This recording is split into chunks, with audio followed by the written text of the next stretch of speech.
오늘 본문의 말씀으로 마태복음 강의 22번째 말씀, 너희는 이렇게 기도하라 라는 제목으로 말씀의 은혜를 함께 나누겠습니다. 자, 오늘 우리가 함께 살펴본 이 본문은 우리가 너무나 잘 아는 주기도문 본문입니다. 오늘 본문을 가리켜서 주기도문 혹은 주의 기도, 주기도 이렇게 명칭을 붙이기도 합니다만은 정확한 명칭을 굳이 꼽자면은 주께서 가르쳐 주신 기도문이라고 이렇게 좀 길게 설명을 하면 정확할 것 같습니다. 이 주기도문은 예수님께서 우리에게 가르쳐 주신 기도의 한 모델이고 표본입니다. 지난주에 참된 기도가 어떻게 하는 것인가라는 질문에 대해서 그것은 사람 앞에서가 아니라 하나님 앞에서 하는 기도다, 이렇게 함께 말씀을 살펴보며 나눴습니다. 즉 하나님만 알고 나만 아는 골방에서 문을 닫고 하는 기도라고 말씀드렸습니다. 그리고 예수님은 기도를 열심히 하기는 하지만 잘못된 기도를 하는 사람들의 두 가지 예를 들어주셨는데요. 하나는 자기를 드러내는 외식하는 바리새인들의 기도였고요. 그리고 또 하나는 중언부언하는 이방인들의 기도입니다.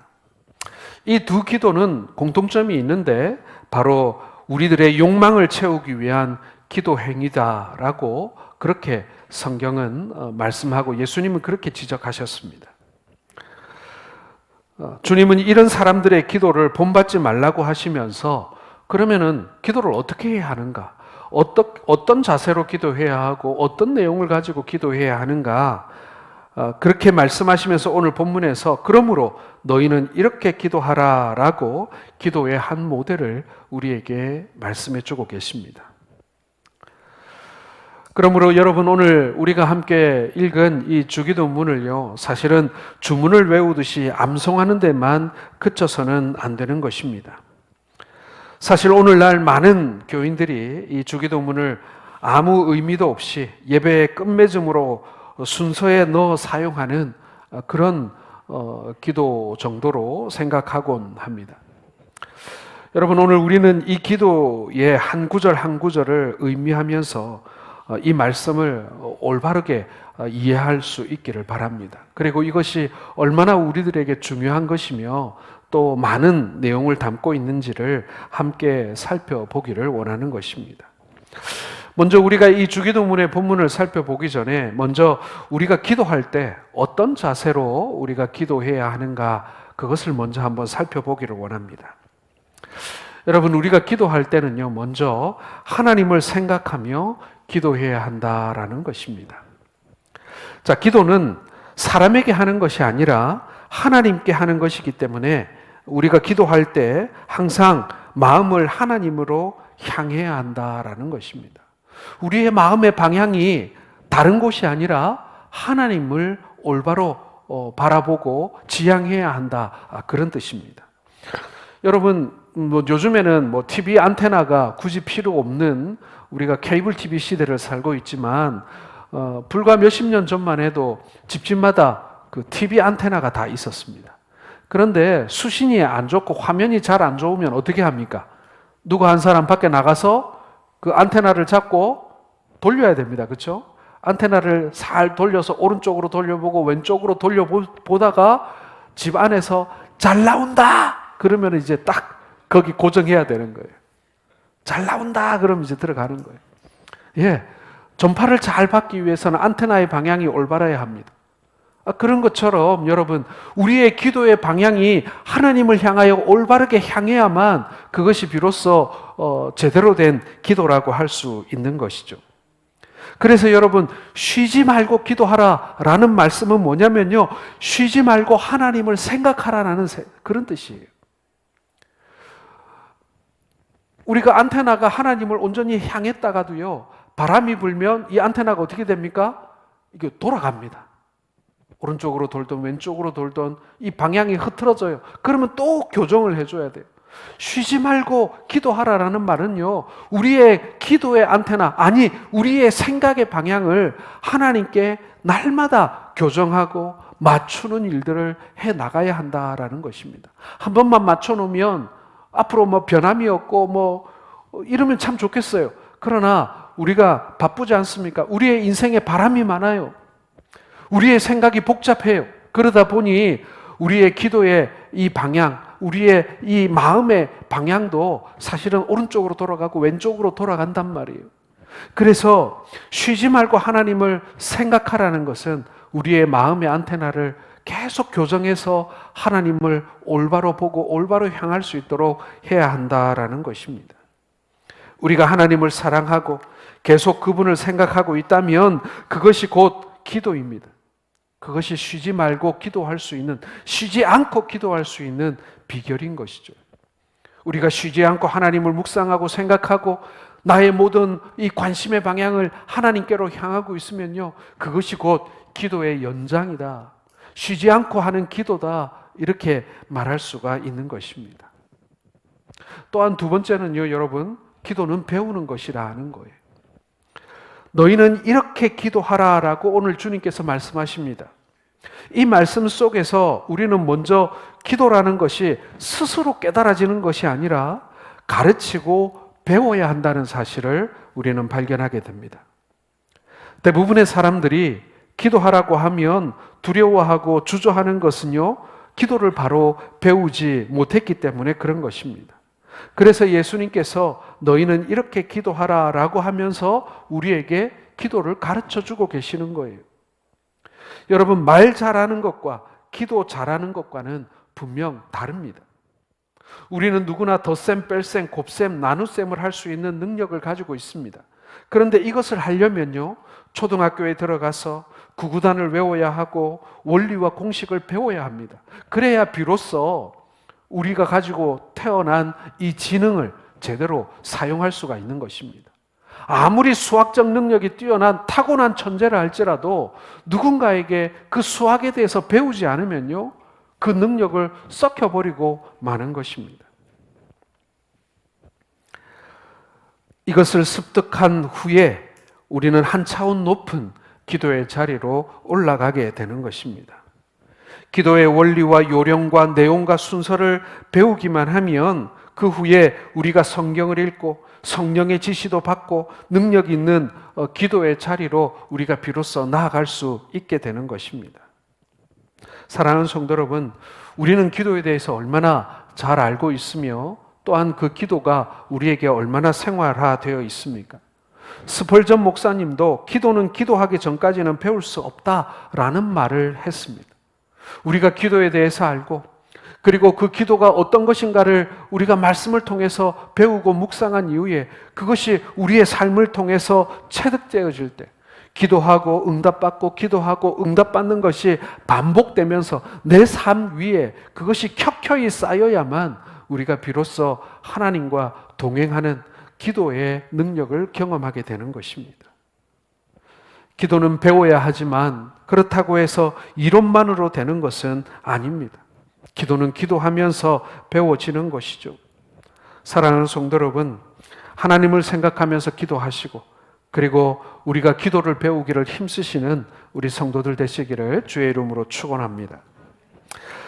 자, 먼저 주기도문의 우리가 구성을 한번 살펴볼 필요가 있습니다. 맨 처음에 하늘에 계신 우리 아버지여, 여러분 기도할 때는 반드시 대상을 먼저 불러야 합니다. 내가 지금 누구에게 기도하는가? 나의 기도가 지금 어디를 지향하는가를 우리는 분명히 해야 하는 것이죠. 그리고 이 부름 속에는요, 하나님과 우리 사이에 인격적인 관계가 전제되어 있는 것입니다. 아무나 길 가는 사람 붙들고 아버지하고 부를 수는 없잖아요. 그 다음에 본문에 들어가서 6가지를 강구하는데 먼저 3가지는 하나님에 대한 기도이고 다음 3가지는 우리 자신에 대한 기도입니다. 그리고 맨 끝에 가면 성령이 나오고 아멘으로 끝이 나게 되죠. 자, 우리 9절을 같이 다시 읽어보겠습니다. 그러므로 너희는 이렇게 기도하라. 하늘에 계신 우리 아버지여, 이름이 거룩히 여김을 받으시오며. 여러분, 여기서 그러므로 너희는 이렇게 기도하라. 어떻게 보면은 이 짧은 한 문장 속에 많은 내용이 함축되어져 있습니다. 자, 그러므로라는 말은 앞 문장과 연결되어지는 내용이라는 뜻인데요. 자, 그러므로는 앞절에서 바리새인들의 기도와 이방인의 잘못된 기도를 예수님께서 말씀해 주시는 본문이 나옵니다. 바리새인들의 외식하는 기도, 자신을 드러내는 기도, 그들은 이미 상을 다 받았다. 이방인들의 기도는 중언부언하는 기도다. 그것은 누구도 듣지 않는다. 그렇게 말씀하신 이후에 그러므로라고 말씀을 이어가고 있는 것입니다. 그런 기도는 하나님이 응답하지 않으니 너희는 이렇게 기도하여 응답받으라 라고 말씀하고 있는 것입니다. 그렇게 사용하는 접속사예요. 그리고 여기서 너희는 누구입니까? 바리새인들과 이방인들과 대조되는 주님의 제자들을 가리키는 거예요. 이방인들 그리고 바리새인들은 저렇게 기도하지만 그러나 너희는 예수 그리스도의 제자된 너희는 그리고 오늘 우리를 말하는 것이죠. 오늘날 예수 믿는 우리 성도들은 이렇게 기도하라라는 말씀인 것입니다. 여러분, 기도는 하나님과의 대화입니다. 기도는 하나님 앞에 내 마음을 내놓고 보고하고 상의하고 호소하고 간구하는 시간입니다. 기도는 그래서 너무나도 우리에게 중요한 것입니다.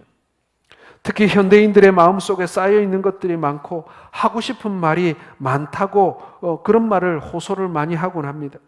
얼마나 스트레스 받는 일들이 많습니까? 여러분, 기도라는 것은 단순히 우리의 스트레스를 해소하는 그런 이 방법만은 아닙니다. 그러나 분명한 것은 우리가 해야 할 많은 말들이 우리가 하지 못해서 우리가 병들기도 하고 우리에게 뭔가를 부탁할 대상이 없어서 우리가 호소하고 눈물로 우리가 앓을 대상이 없어서 우리가 방황하기도 한다라는 것입니다. 그런 면에서 생각해 보자면 우리가 하나님께 기도할 수 있다라는 것은 정말 행복한 일이며 그리고 큰 축복이라고 할 수 있는 것입니다. 주님께서 우리에게 기도하라라고 하셨습니다. 이 말씀은요, 우리들이 기도할 자격이 있다는 말이기도 하고 또 기도하면 들어주시겠다라는 약속을 전제하고 있는 것입니다. 그러므로 너희는 기도하라. 너희에게는 기도할 수 있는 능력이 있어. 그리고 내가 너희의 기도를 들을 거야. 그리고 응답하겠다라는 약속을 오늘 우리에게 하고 있는 것입니다. 오늘 그것이 예수님께서 이 기도를 가르쳐주는 우리들에게 제일 먼저 전제하신 약속이다라는 것입니다. 자, 너희는 이렇게 기도하라는 말씀 속에 담겨져 있는 내용들을 우리가 한번 구체적으로 살펴보고자 합니다. 첫 번째는요, 세상을 생각하며 살라는 말씀인 것입니다. 자, 주님께서는 우리에게 기도하라고 하시는데요, 이 말씀 속에는 인생을 살면서 잘 생각해보고 행동하라라는 그러한 명령이 담겨져 있는 것입니다. 여러분, 생각을 어떻게 하느냐에 따라 사람이 변하죠. 무엇을 생각하느냐에 따라 행동의 옷으로 그것은 나타납니다. 생각은 말을 바꾸고 행동을 바꾸고 습관을 바꾸어 버리고 인생을 바꾸어 버립니다. 신앙생활도 사실은 생각하는 삶이지 않습니까? 이 일이 내가 하나님을 기쁘시게 하는 것인가 혹은 하나님을 슬프시게 하는 일인가? 이 말이, 이 행동이 하나님이 보시고 부모님이 보시고 이웃들이 보기에 기쁘게 하는 것인가 혹은 그들을 슬프게 하는 것인가? 이것을 한번 생각해 보면서 우리의 삶을 이어가야 한다라는 것입니다. 오늘 말씀에 생각해 보라라는 말씀은요, 인생을 점검하라, 삶의 우선순위를 재점검해 보라, 그런 뜻이 담겨져 있습니다. 왜 많은 사람들이 양심 없이 행동합니까? 왜 불법을 행합니까? 왜 범죄를 저지릅니까? 그것은 자신의 인생에 대한 생각이 없기 때문에 그런 것입니다. 아니, 생각을 하지 않기 때문에 그런 것입니다. 자, 우리 성경에 나와 있는 우리에게 깊이 생각하라 혹은 세상을 생각해 보라라고 한 우리의 인생에 관한 생각의 내용들이 나와 있는 구절들이 있습니다. 먼저 시편 77편 12절을 한번 같이 읽어보겠습니다. 시작. 묵상하며 주의 행사를 깊이 생각하리이다. 잠언 15장 28절입니다. 의인은 대답할 말을 깊이 생각하여도 악인의 입은 악을 쏟느니라. 잠언 23장 7절입니다. 대저 그 마음의 생각이 어떠하면 그 위인도 그러한즉. 전도서 7장 14절입니다. 형통한 날에는 기뻐하고 공고한 날에는 생각하라. 자, 너희는 이렇게 기도하라 라는 말씀은요, 우리의 인생을 생각해 보라. 내가 지금 걸어가고 있는 길을 다시 한번 조망해 보라. 하나님의 눈으로 내 인생을 한번 점검해 보라. 내 삶의 우선순위는 지금 제대로 맞춰져 있는가? 그것을 그저 세상의 지혜로만 생각하는 것이 아니라 하나님의 말씀, 하나님께서 우리에게 주신 이 말씀을 통해서 우리의 삶을, 우리의 인생을 생각해 보라라는 말씀인 것입니다. 그러므로 여러분, 기도한다라는 것은요, 우리의 인생에 대한 재조명입니다. 기도하라라는 이 말씀은요, 우리의 삶에 대한 재점검입니다. 그래서 때로는요, 마치 컴퓨터를 이 문제가 생겼을 때 제일 먼저 하는 일이 뭡니까? 물론 부품을 고치기도 하고 프로그램을 고치기도 하지만 제일 먼저 해보는 것은 이것을 껐다가 켜보는 것입니다. 재부팅하는 것입니다. 사실은 컴퓨터가 되었던 다른 가전제품들이 되었던 사실은 많은 경우에 다시 껐다 켜보면 제대로 작동하는 경우들이 많이 있습니다. 우리가 기도한다는 것, 그리고 여러분 세상을 우리가 다시 생각해 본다는 것, 이것은요 우리의 삶을 다시 재부팅하는 그러한 과정이다라고 할 수 있는 것입니다. 우리가 새벽마다 기도할 때, 그리고 하나님 앞에 나아갈 때 여러분 우리의 생각을 다시 한번 재부팅해 보시기 바랍니다. 내가 지금 어디에 매여 있지는 않은지, 혹은 내가 지금 어디에 시쳇말로 꽂혀가지고 앞뒤 가리지 않고 내가 지금 정신 못 차리고 있지는 않은지 재점검해 보아야 한다는 말입니다. 하나님 앞에서, 하나님이 우리에게 주신 이 말씀 앞에서, 이 복음 앞에서 우리가 다시 한번 우리들을 생각해보는, 세상을 생각해보고 내 인생을 생각해보는 여러분들 되시기를 주의 이름으로 축원합니다. 너희는 이렇게 기도하라 라는 말씀 속에는요, 두 번째로 하늘의 소리를 들으며 살라는 그런 말씀이 담겨져 있습니다. 이 하늘의 소리는 성령의 음성이다, 이렇게 말씀드릴 수 있습니다. 신앙인은 무엇보다도 하늘의 소리, 성령의 음성을 들으며 살아야 합니다. 이 소리는 조용히 엎드릴 때에만 들을 수 있습니다. 엎드려져서 깊이 묵상하면 내 안에서 성령께서 이 음성을 들려주십니다. 양심을 통해 들려주시고, 마음을 통해 들려주시고, 생각을 통해 들려주십니다. 이 소리를 듣고 살아야 비로소 올바른 신앙인이라고 말할 수가 있는 것이죠. 우리들이 이렇게 조용히 엎드리는 시간이 없으면요, 하루 종일 우리는 세상의 소리만을 듣고 살게 됩니다. 여러분, 세상의 소리만을 들으면 어떻습니까? 때로는 재밌기도 하고 흥미롭기도 하지만, 그러나 결론적으로 세상의 소리는 우리를 짜증나게 하고 피곤하게 만듭니다. 오늘 신문을 보고 오늘 TV를 보시기 바랍니다. 얼마나 짜증나는 소리들이 많은지 모릅니다. 많은 사람들의 죄지은 이야기들과, 그리고 무슨 사고가 터지는지, 강도당하는지, 교통사고로 죽는 일들과 집이 무너지는 혹은 자연재해 소식들을 우리는 듣게 되어집니다. 사실은 그 내용도 우리가 알고 살아야죠. 그런데 여러분, 그런 소리만 계속 듣다 보면요, 굉장히 우리가 피곤하고, 그리고 우리가 비관적인 사람이 되어가는 것을 느끼게 되어집니다. 그리고 나중에는 어떤 분들은요, 뉴스도 안 들으려고 그러고 신문도 안 읽으려고 합니다.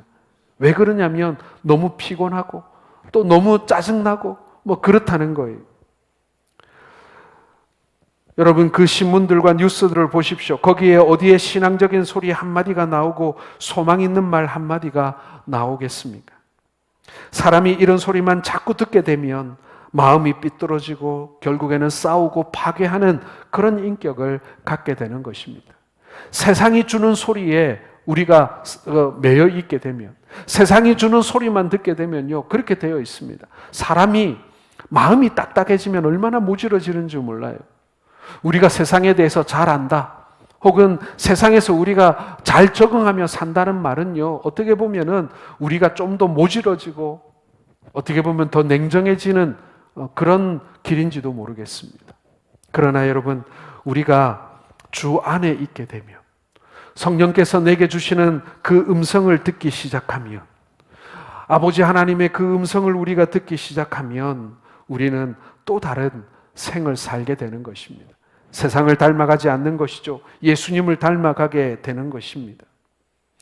그러므로 주께서 기도하라고 하신 것은요, 사람이 기도하고 묵상하고 엎드리면 세상의 소리가 아닌 하늘의 소리, 성령의 음성을 듣게 된다라는 말씀인 것입니다. 이렇게 우리가 기도의 생활, 묵상 생활을 하다 보면 먼저 자신을 보게 되고 자신을 살피게 됩니다. 그러다가 회개가 터져 나오게 되고, 그리고 내가 하나님과 인격적인 관계를 맺으면서 거기서 하나님이 주시는 영적인 힘을 공급받게 되는 것입니다. 우리는 이 힘을 능력이라고 말하고 은혜라고 말하는 것입니다. 여러분, 신앙인이 무엇보다도 이 힘을 덧입어서 살아야 되는 것 아니겠습니까? 성령님과의 날마다의 교제를 통해서 하나님이 주시는 그 능력과 은혜가 우리의 삶의 에너지요, 우리의 원동력이 되어야 할 줄로 믿습니다. 존 웨슬리는 그러한 삶을 가리켜 성화의 삶이라고 말했고요. 마틴 루터는 그러한 삶을 가리켜서 영성의 생활이라고 말했습니다. 이것들은 모두 기도하는 삶을 통해서 이루어지는 것이죠. 그래서 우리 주님께서 오늘 너희는 기도하라 라고 말씀하고 있는 것입니다.